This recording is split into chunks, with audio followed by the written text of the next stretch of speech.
И это каталог выставки «Живописная Россия», проведенный Творческим союзом художников России. Включает в себя работы таких известных художников, как Валентин Сидоров, братья Ткачевы, Зураб Церетели, Гавриляченко, Суховецкий, многие-многие московские известные художники Петербурга, также более молодые художники, в том числе мои работы есть. И 2 тома я привезла, этот последний 2020 года. И это 19-го. Выставка проходила в 5 городах России: Москва, Ставрополь, Киров, Псков, Новгород.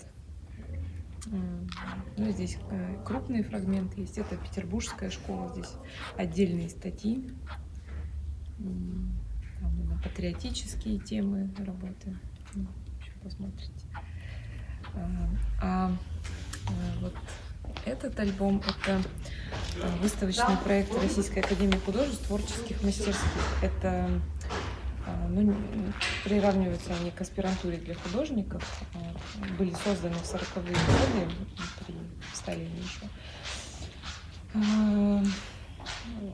Это 3-я завершающая ступень художественного образования классического в России, то есть лицей, институт, творческие мастерские Российской академии художеств. И там 3-3,5 года у мастера мы обучались, и здесь тоже есть мои работы. Вот. Спасибо большое. Последние альбомы, они вот буквально в январе вышли. И еще вот я журнал привезла «Современный художник». Это российско-китайский журнал совместный. Он про российских художников на русском и китайском языке. Да. И вот Зураб Константинович Церетели, мой учитель великий. Ну и там тоже статья есть.